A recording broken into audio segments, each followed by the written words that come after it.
Hello everyone, मासिक current affair संग्रह के अंतर्गत आज का हमारा टॉपिक है राज्य व्यवस्था। देखा जाए तो पॉलिटी को लेकर सामान्य अध्ययन के पेपर 2 में यहाँ पर साथ ही साथ प्रारंभिक परीक्षा में इंडियन पॉलिटी से रिलेटेड काफी सारे क्वेश्चन आते हैं। यहाँ पे ना हम सिर्फ पॉलिटी के क्वेश्चंस को टॉपिक को डिस्कस करेंगे बल्कि इसमें गवर्नेंस के टॉपिक को भी शामिल किया गया है। तो इसलिए आप पॉलिटी एंड गवर्नेंस को लेकर एक माह में जितने भी आपको समसामयिक घटनाक्रम विशेष रहे हैं उनको हम डिस्कस करने वाले हैं। आप ध्यान से जुड़े रहिए मेरे साथ, सभी टॉपिक को रिवीजन करिएगा। और इन टॉपिक्स को इसलिए भी पढ़ना है क्योंकि देखा जाए तो इंडियन पॉलिटी का टॉपिक एक ऐसा विषय वस्तु है जो कि आपको कॉन्सेप्चुअलाइज डेटा के साथ साथ यहाँ पे करंट ओरिएंटेड भी होता है। इसलिए करंट पर अच्छी अगर आपकी पकड़ है तो आप इंडियन पॉलिटी पर आप अच्छे स्कोर ला सकते हैं, ना सिर्फ प्रारंभिक परीक्षा में बल्कि मुख्य परीक्षा में भी। तो चलिए प्रारंभ करते हैं आज का अपना सत्र। देखिए यहाँ पे आज का हमारे जो टॉपिक हैं इसमें केंद्रीय अन्वेषण ब्यूरो के बारे में है, भारत सरकार के संयुक्त राष्ट्र विकास सहयोग के संदर्भ में है, कोल इंडिया, भारतीय प्रतिस्पर्धा आयोग, पीएम किसान योजना, पूंजी निवेश, बंदरगांव सशक्त बनाना, पिछड़ा वर्ग आयोग और ऐसे कई सारे टॉपिक को हम लेकर यहाँ पर डिस्कस करेंगे। सबसे पहले बात करते हैं एक केंद्रीय कह सकते हैं कि अन्वेषण ब्यूरो के बारे में। देखा जाए तो हाल ही में तमिलनाडु सरकार ने एक घोषणा की है जिसके माध्यम से वो अब यहाँ पे पार्टिसिपेट नहीं करेंगे। केंद्र सरकार एक तरीके से जो सीबीआई को उन्होंने एक अनुमति दे रखी है वो उससे पीछे हट रहे हैं। तो तमिलनाडु सरकार ने यहाँ पे घोषणा की है कि दिल्ली विशेष पुलिस स्थापना अधिनियम 1946 की धारा 6 के तहत केंद्रीय अन्वेषण ब्यूरो अर्थात सीबीआई को दी गई आपको सामान्य सहमति वो वापस लेने जा रहे हैं। ठीक है, देखा जाए तो सीबीआई को किसी भी राज्य क्षेत्र में केंद्रीय एजेंसी होने के नाते वहां पर जांच पड़ताल करने का अधिकार है, लेकिन एक तरीके से देखा जाए इसमें भी आपको राज्य की अनुमति चाहिए होती है। तो यहाँ पे देखिए मिजोरम, पश्चिम बंगाल, छत्तीसगढ़, राजस्थान, महाराष्ट्र, केरल, झारखंड, पंजाब, मेघालय मार्च 2023 तक यहाँ पर इन राज्यों के द्वारा सामान्य सहमति को वापस ले लिया गया था और तमिलनाडु जो है इसमें शामिल होने वाला एक नया राज्य है। तो यहाँ पर देखिए काफ़ी सारे राज्यों ने अपनी सामान्य सहमति को वापस ले लिया है कि अब यहाँ पर सीबीआई बिना राज्य की अनुमति के आप यहाँ पर एक तरीके से आप जांच पड़ताल नहीं कर सकते। तो यहाँ पे इस मुद्दे को समझना जरूरी है, क्या है सामान्य सहमति की स्थिति, इससे संदर्भित नियम और केंद्रीय अन्वेषण ब्यूरो अर्थात सीबीआई के बारे में। तो स्टार्ट करते हैं सबसे पहले केंद्रीय अन्वेषण ब्यूरो से। देखिए सीबीआई की जो स्थापना हुई थी वो गृह मंत्रालय के एक संकल्प के द्वारा यहाँ पर की गई थी। इसे कार्मिक लोक शिकायत पेंशन मंत्रालय में स्थानांतरित कर दिया गया जो वर्तमान में एक संलग्न कार्यालय के रूप में यहाँ पर आपको कार्य करता है। ठीक है, तो वर्तमान इसकी स्थिति को हमने देखा। दूसरा यहाँ पर है, देखिए इसकी स्थापना का संदर्भ यहाँ पे क्या था वो भी देख लीजिए। सबसे पहले देखिए यहाँ पे ये इसकी स्थापना की जो सिफारिश की गई थी भ्रष्टाचार निवारण पर बनी एक संथानम समिति के द्वारा की गई थी। सीबीआई जो है डीएसपी अधिनियम 1946 के तहत यहाँ पे काम करती है। यह ना तो आपको संवैधानिक संस्था है और ना ही किसी तरीके की वैधानिक संस्था है। इसमें देखा जाए तो रिश्वतखोरी, सरकारी भ्रष्टाचार, केंद्रीय कानूनों का उल्लंघन, बहुराज्य संगठन अपराध और बहु एजेंसी और अंतर्राष्ट्रीय अपराधों संबंधित ये मामलों की जांच करती है। अर्थात इसका अधिकार क्षेत्र क्या है, जांच क्षेत्र क्या है, तो इन विषयों पर ये कार्य करती है। सीबीआई के लिए जो यहाँ पे देखिए जो चर्चा का विषय बना है सामान्य सहमति सिद्धांत, ये क्या है इसको समझिए। देखिए सामान्य सहमति सिद्धांत का मतलब जो है आमतौर पर राज्यों के द्वारा अपने राज्यों में केंद्र सरकार के कर्मचारियों के खिलाफ भ्रष्टाचार के मामलों की निर्बाध जांच के लिए सीबीआई की सहायता प्राप्त करने के लिए यहाँ पे सहायता सामान्य सहमति दी जाती है। तो केंद्रीय कर्मचारियों के विरुद्ध जांच के लिए राज्यों में यहाँ पर सीबीआई की जांच संभव हो, इसके संदर्भ में यहाँ पे राज्य एक आम सहमति दे देते हैं। यह अनिवार्य रूप से डिफॉल्ट के रूप में सहमति होती है, अर्थात यहाँ पर बार बार आपको जाने की जरूरत नहीं है राज्यों को, वो एक तरीके से ऑलरेडी अनुमति दी गई होती है। अगर कोई मामला आता है तो आप सीधे जाके वहां पे जांच पड़ताल शुरू कर सकते हैं, तो वहां पे माना जाएगा कि राज्यों की ऑलरेडी सहमति है।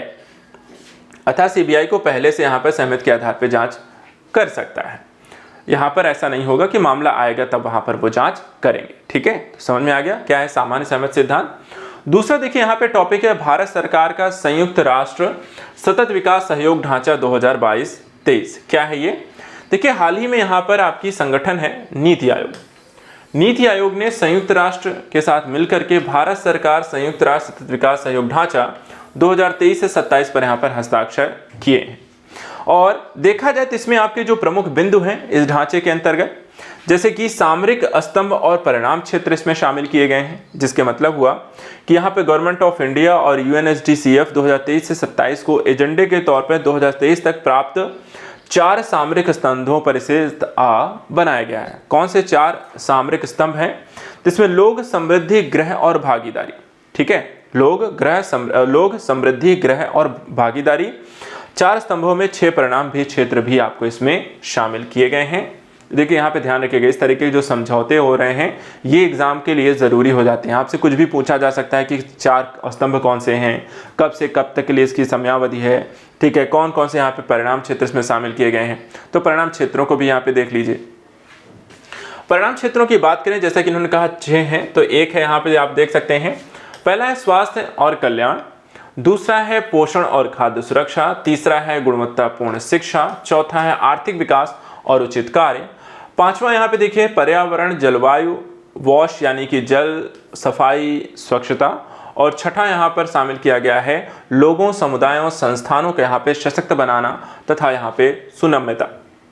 इसके साथ साथ यहाँ पर देखा जाए इस ढांचे के अंतर्गत जो लक्ष्य निर्धारित किए गए हैं वो क्या हैं, तो लक्ष्यों के तहत यहाँ पे आप देख सकते हैं सतत विकास लक्ष्यों के दृष्टिकोण से स्थानीयकरण और दक्षिण सहयोग पर यहाँ पर विशेष रूप से बल दिया गया है। सतत विकास लक्ष्यों को लागू करने, उसमें तेजी लाने के लिए भारत के नेतृत्व में एक सामंजस्य स्थापित करने का प्रयास में किया जाएगा। साथ ही SDG स्थानीयकरण जो है, इसका स्थानीय स्तर पर SDG को व्यवहारिक रूप देने की प्रक्रिया है जो राष्ट्रीय ढांचे और समुदायों की यहाँ पे प्राथमिकताओं के अनुरूप होगा। तो जो SDG गोल्स निर्धारित किए गए हैं उनको राष्ट्रीय स्तर पर, क्षेत्रीय स्तर पर कैसे लागू किया, स्थानीय स्तर पर कैसे लागू किया जाए, उसको यहाँ पर स्थानीय लोगों के साथ मिलकर के काम करने को लेकर इसे नाम दिया गया है स्थानीयकरण। अगला टॉपिक है यहाँ पे कोल इंडिया और CGI। क्या है यहाँ पर मुद्दा? देखिए हाल ही में यहाँ पर इसको लेकर कोर्ट में भी मामला था, तो थोड़ा समझने का प्रयास करेंगे क्या है कोल इंडिया और CGI का मामला। देखिए सर्वोच्च न्यायालय ने हाल ही में प्रतिस्पर्धा अधिनियम 2002 के तहत CIL के आचरण की जांच करने के लिए, कोल इंडिया लिमिटेड CIL की जांच करने के लिए भारतीय प्रतिस्पर्धा आयोग के अधिकार क्षेत्र को बरकरार रखा है। अर्थात कि देखा जाए तो भारतीय प्रतिस्पर्धा आयोग जो है वो आपको कोल इंडिया के मामलों की जांच कर सकती है। यह मुद्दा यहाँ पर था कि कर सकती कि नहीं कर सकती, तो फाइनली सुप्रीम कोर्ट ने कहा कि नहीं, आप मामले की जांच कर सकते हैं। संबंधित जो मुद्दा है देखा जाए तो वर्ष 2017 में CCI ने विद्युत उत्पादकों के साथ ईंधन आपूर्ति समझौते किए और इसके में यहाँ पर कहा गया कि अनुमति और भेदभावपूर्ण शर्तें आरोपित करने हेतु CIL पर 591 करोड़ रुपए का जुर्माना लगाया गया। अर्थात कि जो रूल्स रेगुलेशन बनाया गया वहां पे भेदभावपूर्ण नहीं हो जाने चाहिए, अर्थात बाजार के अनुरूप होने चाहिए, जहां पर हर एक कह सकते हैं प्रतिस्पर्धी को समान अवसर दिया जाए। ऐसा आप नहीं कर सकते, आप किसी विशेष लोगों को आवंटित करने के दृष्टिकोण से कुछ विशेष रूल्स ही बना दें जो सिर्फ वही वहां पर पूरा कर पाए। तो यहाँ पर ऐसे भेदभावपूर्ण स्थितियों के कारण CIL पर 591 करोड़ का जुर्माना लगाया गया। इस कंपनी को उच्च कीमतों पर कम गुणवत्ता वाले कोयले की आपूर्ति करने, आपूर्ति मापदंडों तथा गुणवत्ता के संबंध में देखा जाए तो अपारदर्शी शर्तों के अनुसरण करते हुए पाया गया था और इस संदर्भ में यहाँ पर इन पर यह जुर्माना लगाया गया। देखा जाए तो कोल इंडिया लिमिटेड एक सार्वजनिक क्षेत्र का उपक्रम है जो भारत में सबसे बड़ा कोयला उत्पादक एवं आपूर्ति करता है। यह कोयला खान राष्ट्रीयकरण अधिनियम 1973 के तहत संचालित है और पूरे देश में कोयला संबंधी यहाँ पे खनन और वितरण का यहाँ पर इनके पास एकाधिकार भी है। वर्ष 2010 में बात करें तो विनिवेश तक CIL पूरी तरह के सरकारी स्वामित्व वाली इकाई थी और वर्तमान में सरकार के पास देखा जाए तो 67% यहाँ पर शेयर प्रतिशत के रूप में हिस्सेदारी भी है। अगला यहाँ पे है भारतीय प्रतिस्पर्धा आयोग। भारतीय प्रतिस्पर्धा आयोग के बारे में आप जानते भी होंगे क्योंकि यहाँ पे ये थोड़ा सा चर्चा का विषय भी बन गए हैं, तो इनके बारे में थोड़ा देख लेते हैं। इन्हें प्रतिस्पर्धा अधिनियम 2002 के तहत लागू करने का उत्तरदायित्व है। साथ ही यहाँ पर देखा जाए तो ये एक सांविधिक निकाय है। मार्च 2009 में एकाधिकारी और प्रतिबंधकारी व्यापार अधिनियम 1969 की जगह इन्हें स्थापित किया गया। देखा जाए तो ये एक अर्ध न्यायिक निकाय है और इनका कार्य मामलों में राय देना है और उनका समाधान भी करना है। संरचना की बात करें तो इसमें एक अध्यक्ष होते हैं और 6 यहाँ पे सदस्य होते हैं जो केंद्र सरकार के द्वारा आपको नियुक्त किए जाते हैं। अगला है पीएम किसान योजना चेहरा प्रमाणीकरण। ये क्या है, सरकार ने ये योजना क्यों लाई है और इसके क्या लाभ हैं। देखिए यहाँ पे भारत सरकार के द्वारा कृषि और किसान कल्याण मंत्रालय ने कल्याणकारी योजनाओं की दक्षता को बढ़ाने और उसकी पहुंच को सुनिश्चित करने के दृष्टिकोण से प्रधानमंत्री किसान ऐप में एक नया सिस्टम लेकर आए हैं, जिसमें हम कहते हैं चेहरा प्रमाणीकरण और ऑथेंटिकेशन फीचर, जिसमें चेहरे को आइडेंटिफाई किया जाएगा कि हाँ वही व्यक्ति है। कई बार गलत नाम फीड के कारण गलत लोगों को यहाँ पे चीज़ें चली जा रही हैं। किसानों तक आपको फायदा पहुँचाने के लिए, योजनाओं में पारदर्शिता लाने के लिए ये यहाँ पर देखा है सरकार की तरफ से किया जाने वाला एक बेहतरीन प्रयास है। देखा जाए तो इसे किसानों को उनकी मूल भाषा में जानकारी भी प्रदान करना है। प्रधानमंत्री किसान सम्मान निधि की भाषणी के साथ इसे एकीकृत भी किया जा रहा है। भाषणी एक ऐप है जिसमें आपको लोकलाइज भाषा में सभी प्रकार की जानकारी दी जाती है। भाषणी भाषाओं हित भारत सरकार राष्ट्रीय सार्वजनिक डिजिटल प्लेटफॉर्म जो नागरिकों हित सेवाओं और उत्पादों को बढ़ाने के लिए कृत्रिम बुद्धिमत्ता अर्थात आर्टिफिशियल इंटेलिजेंस पर आधारित है और अत्याधुनिक तकनीकी का उपयोग करती है। लाभ की बात करें तो इस तरीके के ऑथेंटिफिकेशन के कारण बेहतर पहुंच सुनिश्चित हो पाएगी किसानों तक। मोबाइल आधार लिंकेज मुद्दों को यहां पर हल आसानी से किया जा सकेगा, पारदर्शिता लाई जा सकेगी और बुजुर्ग किसानों के लिए यहां पर एक सरलीकृत प्रक्रिया भी होगी कि उन्हें आने जाने और यहां पर उसके साथ किसी तरीके की लोगों के द्वारा धोखाधड़ी करने की संभावनाएं कम हो जाएंगी। अगला यहाँ पे है पूंजी निवेश 2023-24 के लिए राज्यों को विशेष आहरण या विशेष सहायता जो सरकार द्वारा यहाँ पर केंद्र सरकार द्वारा दी जाती है, उसको यहाँ पे थोड़ा देखेंगे। वित्त मंत्रालय ने भारत सरकार के व्यय विभाग के चालू वित्त वर्ष में 16 राज्यों को करीब 56,415 करोड़ रुपए के निवेश प्रस्तावों को मंजूरी दी है। और ये जो मंजूरी दी गई है, ये दी गई है पूंजी निवेश 2023-24 के लिए, और इसके लिए राज्यों के लिए विशेष सहायता योजना के तहत इसे प्रदान किया गया है। कितने राज्यों को दी गई है, तो करीब 16 राज्यों को यह प्रदान किया गया है, जिसमें आपको दिख जाए कौन कौन से राज्य शामिल हैं। तो अरुणाचल प्रदेश, बिहार, छत्तीसगढ़, गोवा, गुजरात, हरियाणा, हिमाचल प्रदेश, कर्नाटक, पश्चिम बंगाल, तेलंगाना, तमिलनाडु, सिक्किम, राजस्थान, उड़ीसा, मिजोरम और मध्य प्रदेश राज्य इसमें यहाँ पर आपको शामिल है। देखा जाए तो यहाँ पर इस योजना के 8 भाग हैं और इन 8 भागों के माध्यम से सरकार जो है कई अलग अलग पहलुओं को इसमें शामिल करती है, जिसमें देखा जाए तो भाग 1 और भाग 2 पहले देख लेते हैं। भाग 1 के अंतर्गत देखा जाए तो 1 लाख करोड़ रुपए के आवंटन के साथ सबसे बड़ा है। यह 15वें वित्त आयोग के निर्णय के अनुसार राज्यों के बीच केंद्रीय करों और कर्तव्यों में उनकी हिस्सेदारी के अनुपात में आवंटित किया गया है। योजना के अन्य भागों में सुधारों से ये जुड़े हुए हैं, जिसमें विशिष्ट परियोजनाओं के लिए देखा जाए तो भाग 1 के अंतर्गत सबसे बड़ा आवंटन वित्तीय स्तर पर यहाँ पर केंद्र सरकार के द्वारा राज्यों को किया जाएगा। भाग 2 के अंतर्गत जो वित्तीय आवंटन किए जा रहे हैं उसमें पुराने वाहनों को नष्ट करने, स्वचालित वाहन परीक्षण करने, उनकी सुविधाओं के लिए यहाँ पे राज्यों को प्रोत्साहन, जिसमें वाहनों की स्क्रैप नीति केंद्र सरकार के द्वारा प्रस्तुत की गई थी, उसी के तहत यहाँ पर आवंटन राज्यों को दिया जाएगा। इसके बाद देखिए भाग 3, 4, 5, 6, 7 संदर्भित यहाँ पे कुछ डेटा को। भाग 3 और 4 में देखा जाए तो यहाँ पर आपको शहरी नियोजन अवेंशनरी वित्त सुधार के लिए यहाँ पर राज्यों को प्रोत्साहन देना है। भाग 5 में हम शहरी क्षेत्रों में पुलिस स्टेशनों के लिए, पुलिस कर्मियों के लिए, उनके परिवारों के लिए उपलब्ध घरों की संख्या का विस्तार करने के लिए धनराशि दी गई है। भाग 6 के अंतर्गत देखा जाए तो यूनिटी मॉल परियोजनाओं के माध्यम से सांस्कृतिक विविधता को बढ़ाना, स्थानीय उत्पादों को बढ़ावा देना और इसके साथ साथ राष्ट्रीय एकीकरण, मेक इन इंडिया, एक जिला एक उत्पाद विश्लेषण का यहाँ पर देखा जाए एक दृष्टिकोण का समर्थन करना है। भाग 7 की बात करें तो इसके अंतर्गत पंचायत वार्ड स्तर पर डिजिटल बुनियादी ढांचे के संदर्भ में पुस्तकालय स्थापित किए जाएंगे और इसके लिए यहाँ पर राज्यों को वित्तीय सहायता के रूप में 5,000 करोड़ रुपए यहाँ पे प्रदान करना है, जिससे मुख्य रूप से बच्चों और किशोरों को यहाँ पर आपको लाभ होगा। इसके साथ साथ बंदरगाहों को सशक्त बनाने के लिए CSR दिशा निर्देशों की अब बात करें तो जैसा कि आप सभी जानते हैं CSR दिशा निर्देशों के बारे में लगातार आप पढ़ते होंगे, लेकिन यहाँ पे बंदरगाहों को किस तरीके से इसका प्रयोग किया जाएगा CSR का, उन्हें कैसे यहाँ पे इसके माध्यम से सशक्त बनाया जाएगा। देखा जाए तो इसे पत्तन, पोत, परिवहन और जलमार्ग मंत्रालय, ठीक है, बंदरगाहों को जितने भी संदर्भित डिसीजन लेते हैं वो यहाँ पर इस मंत्रालय के द्वारा लिए जाते हैं।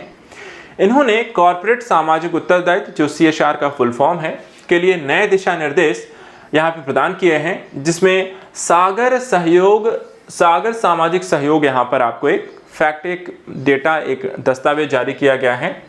और इसके तहत स्थानीय समुदाय के मुद्दों को अधिक सहयोगात्मक, त्वरित तरीके से संबोधित करने, बंदरगाहों को सशक्त बनाने का प्रयास इसमें आपको शामिल है।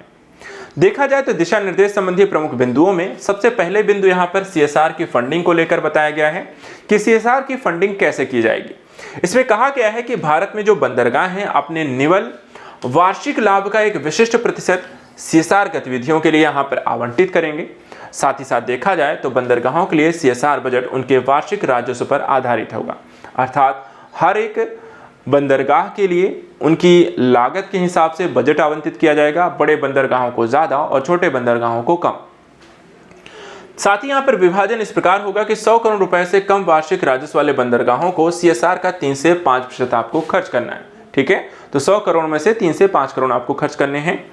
यदि बंदरगाहों का वार्षिक राजस्व 500 करोड़ होगा तो यहाँ पर उन्हें 0.5 से 2% हिस्सा यहाँ पर आपको निवेश करना है।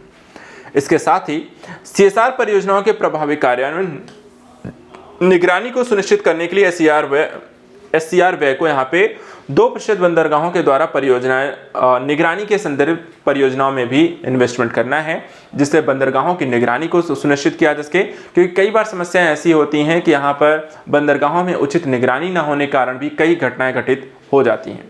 तो यहाँ पर निगरानी परियोजना को बेहतर बनाना है। इसके अलावा देखा जाए तो आवंटन और केंद्रीय क्षेत्रों के बारे में अगर हम देखें तो यहाँ पर यह भी कहा गया कि जो CSR परियोजनाएं हैं, ये कार्यक्रम प्रमुख रूप से बंदरगाह प्राधिकरण अधिनियम 2021 की धारा 70 के निर्दिष्ट गतिविधियों पर ध्यान को केंद्रित करते हुए किए जाएंगे। अधिनियम की धारा 70 के अनुसार अगर हम देखें क्या कहता है अधिनियम की धारा 70, तो इसमें कहा गया है कि जो भी संगठन धनराशि का उपयोग अपने कर्मचारियों, ग्राहकों, उनकी शिक्षा, स्वास्थ्य, आवास, कौशल, प्रशिक्षण, मनोरंजक गतिविधियों, क्षेत्रों के बुनियादी ढांचे, विकास सहित सामाजिक लाभ प्रदान करने के लिए यहाँ पर कर सकता है। तो यहाँ पर यह व्याख्यायित किया गया है कि बेसिकली आप इस धनराशि को किस क्षेत्र में और कैसे यहाँ पर खर्च कर सकते हैं। CSR व्यय का यहाँ पे 20% जिला स्तर पर होगा, जिसमें सैनिक कल्याण बोर्ड, राष्ट्रीय समुद्री विरासत परिषद के साथ राष्ट्रीय युवा विकास निधि के लिए भी यहाँ पर आपको निर्धारित किया गया है। इसके साथ साथ इसके अतिरिक्त 78% जो धनराशि होगी वो समुदाय को लाभ पहुंचाने वाली सामाजिक और पर्यावरण कल्याण पहल के लिए यहाँ पर निर्देशित दिया गया है। कहने का मतलब जो CSR जो धनराशि होगी वो किन किन क्षेत्रों में कितने परसेंट से कितना परसेंटेज के क्षेत्र में यहाँ पर व्यय किया जाएगा, उसके संदर्भित यहाँ पर सारा डेटा जो है अधिनियम की धारा 70 में दिया गया है। इसमें देखा, इसमें पेयजल, शिक्षा, व्यवसाय प्रशिक्षण, विद्युत के लिए गैर पारंपरिक नवीकरणीय ऊर्जा स्रोत, स्वास्थ्य एवं परिवार कल्याण, आर्थिक रूप से कमजोर वर्गों की आजीविका संवर्धन, सामुदायिक केंद्र, छात्रावास से संबंधित परियोजनाएं भी आपको शामिल हैं। साथ ही साथ बंदरगाहों के द्वारा CSR कार्यक्रम के अंतर्गत परियोजना की निगरानी के लिए कुल CSR का करीब 2% यहाँ पर आवंटित किया जाता है। चलिए अगला यहाँ पर है केंद्रीय अन्य पिछड़ा वर्ग सूची में जातियों को शामिल करने के संदर्भित प्रस्ताव।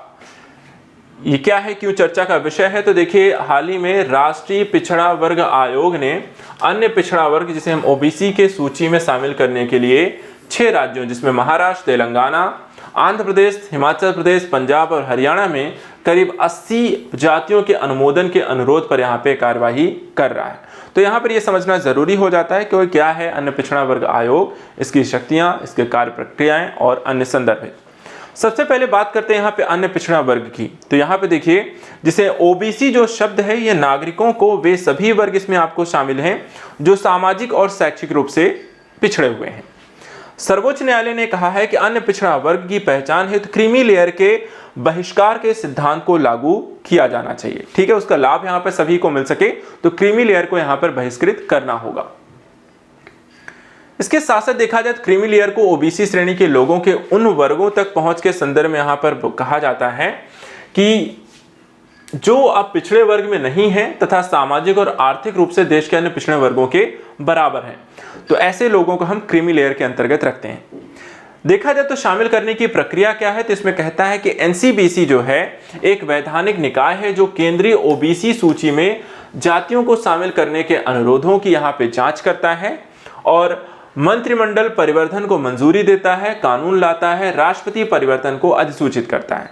तो ये सिफारिश करेंगे, मंत्रिमंडल यहाँ पर इसको परिवर्तित करने का अधिकार रखता है और कानून बनाएगा और राष्ट्रपति वहां पर फाइनली उसे अनुमोदित करेंगे तो वो लागू हो जाएगा।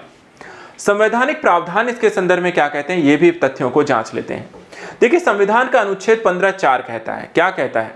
कहता है कि राज्य के पास किसी भी सामाजिक शैक्षणिक रूप से पिछड़े वर्ग यानी कि ओबीसी की उन्नति के लिए विशेष प्रावधान करने की शक्ति है। उन्नति के लिए विशेष प्रावधान के संदर्भ में शैक्षणिक संस्थानों में सीटों का आरक्षण करना, वित्तीय सहायता प्रदान करना, छात्रवृत्ति प्रदान करना, मुफ्त आवास की सुविधा देना जैसे कई पहलुओं को यहाँ पर शामिल किया जाता है।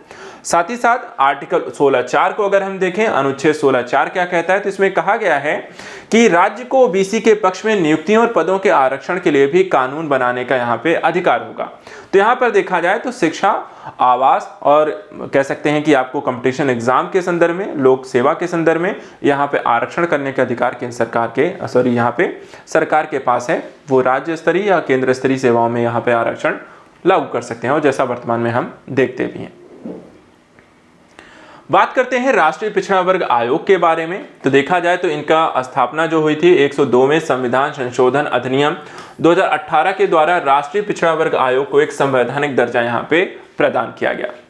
ये सामाजिक और शैक्षिक रूप से पिछड़े वर्गों के बारे में शिकायतों को सुनने, कल्याणकारी उपायों की जांच करने का इनके पास अधिकार होता है। इन्हें एनसीबीसी सामाजिक न्याय अधिकारिता मंत्रालय के तहत एक संबंधित निकाय के रूप में स्थापित किया गया है। दक्षता की बात करें, सरकारी प्रशासन में युवा पेशेवरों को सशक्त बनाने के संदर्भ में आईगॉट कर्मयोगी प्लेटफॉर्म पर युवा पेशेवरों को हाल ही में लॉन्च किया गया संग्रह दक्षता प्रशासन में समग्र परिवर्तन के लिए दृष्टिकोण, ज्ञान और कौशल के विकास के संदर्भ में यहाँ पर सरकार ने युवा पेशेवरों को सलाहकारों के तौर पर कर्तव्य और जिम्मेदारियों को प्रभावी ढंग से निर्वहन करने के लिए आवश्यक दक्षताओं को परिपूर्ण करने के लिए इसे लागू किया है। तो यहाँ पर जो दक्षता यहाँ पर कार्यक्रम है, ये सरकार के द्वारा युवाओं को सलाह मशविरा करने, आवश्यक संदर्भ में यहाँ पर उनसे जानकारी प्राप्त करने, उनके ज्ञान और कौशल का प्रयोग करने के संदर्भ से पेशेवर और सलाहकारों को शामिल करने की बात यहाँ पर करता है। इसमें देखा जाए तो इस दक्षता कार्यक्रम के तहत 18 पाठ्यक्रमों को इसे मिलाकर बनाया गया है और इसमें युवा पेशेवर और सलाहकारों की भूमिकाओं के संदर्भ में कुछ महत्वपूर्ण विषयों की एक विस्तृत श्रृंखला इसमें शामिल की गई है, जिसमें डेटा आधारित निर्णय लेना, आचार संहिता, प्रभावी संचार कौशल, सार्वजनिक नीतियों का अनुसंधान, तनाव प्रबंधन जैसे विषयों को इसमें शामिल किया गया है। देखा जाए तो आईगॉट कर्मयोगी जो प्लेटफॉर्म है, ये मिशन कर्मयोगी के तहत स्थापित एक ऑनलाइन पोर्टल है जो सरकारी पदाधिकारियों के क्षमता निर्माण, कैरियर प्रबंधन और साथ ही साथ नेटवर्किंग के लिए व्यापक अनुसंधान प्रदान करता है। चलिए, एक और मुद्दा यहाँ पे चर्चा का विषय बना कि नाम परिवर्तन का अधिकार क्या होना चाहिए। जैसा कि वर्तमान समय में आपको देखा जाए तो जो नाम आपका है, क्या ये बदलने का अधिकार होगा या होना चाहिए, इसके संदर्भ में देखा जाए तो एक मामला यहाँ पर पेंडिंग में था जिसको लेकर डिसीजन आया है। इलाहाबाद और दिल्ली के उच्च न्यायालयों ने भारतीय संविधान के अनुच्छेद 21 के अंतर्गत जीवन के अधिकार के तहत एक अभिन्न अंग के रूप में यहाँ पर नाम बदलने के अधिकार पर बल दिया। अर्थात कि यहाँ पर देखा जाए नाम बदलने का अधिकार भी क्या हो गया, अब आपका एक मौलिक अधिकार है और वो भी जीवन के अधिकार के अंतर्गत। इलाहाबाद उच्च न्यायालय ने कहा कि प्रत्येक नागरिक को अपना नाम रखने और उसे बदलने का यहाँ पर मौलिक अधिकार है। दिल्ली उच्च न्यायालय ने भी यहाँ पे बल देकर कहा कि पहचान का अधिकार अनुच्छेद 21 के तहत जीवन के अधिकार के तहत एक आंतरिक भाग के रूप में शामिल किया जाता है। इस तरीके से अपना नाम बदलने का अधिकार एक मौलिक अधिकार माना जाएगा और यह पूर्ण अधिकार नहीं है तथा उचित प्रतिबंधों के यहाँ पे अधीन रहेगा। इलाहाबाद उच्च न्यायालय ने स्पष्ट किया है कि प्रतिबंध जो है उचित, न्याय संगत और उचित यहाँ पर होंगे, तभी वहां पर उसे लागू किया जाएगा। अगला यहाँ पे देखिए, भारत में सबमरीन केबल लैंडिंग की लाइसेंसिंग को लेकर एक टॉपिक चर्चा का विषय बना। क्या है ये, इसको लेकर किस तरीके से सरकार ने क्या कानून बनाया है, किस तरीके के लाइसेंस को लेकर के।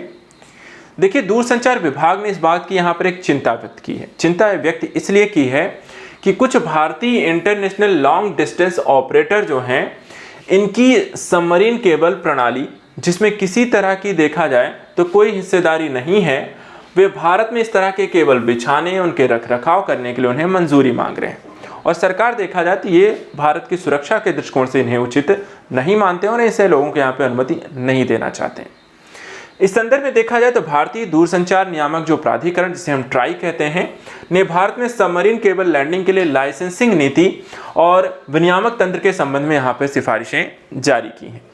ट्राई का सुझाव क्या है? तो पहला देखा जाए तो इन्होंने 2 श्रेणियों में यह सुझाव प्रदर्शित किया है।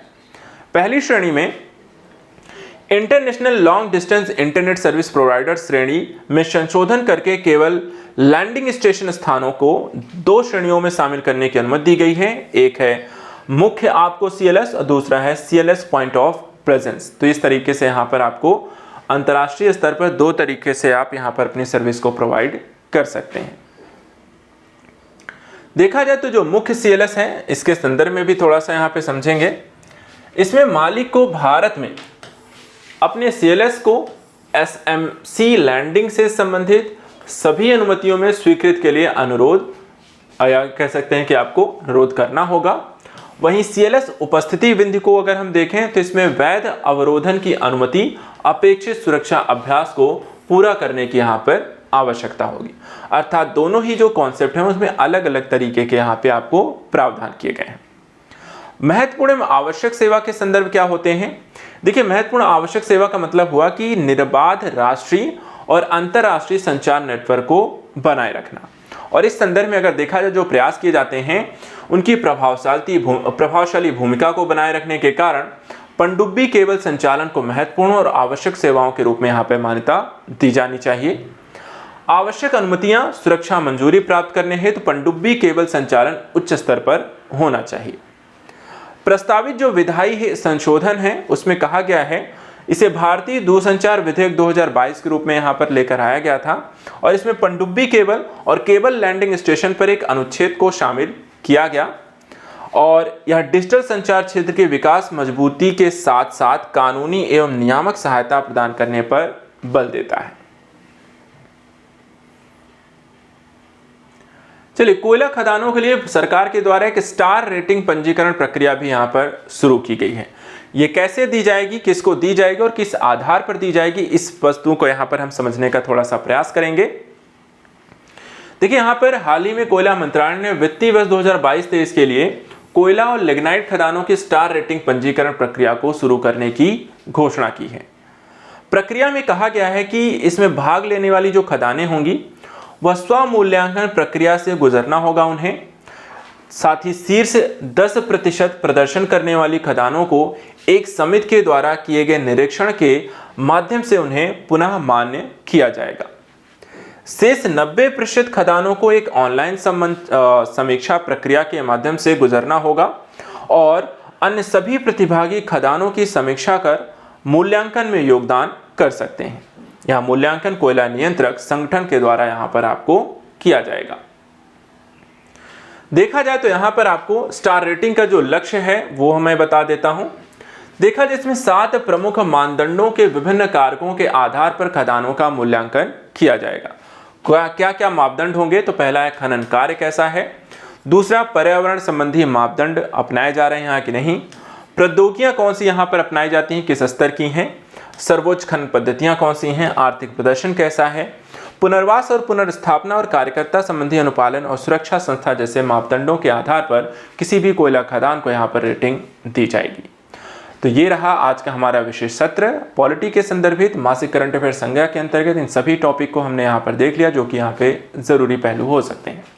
नेक्स्ट वीक में यहाँ पर एक और टॉपिक लेकर आएंगे, एक नए कह सकते हैं एक समसामयिक घटनाक्रम को लेकर के। आज के लिए इतना ही। Thank you so much. इसे रिवीजन ज़रूर कर लीजिएगा। Thank you.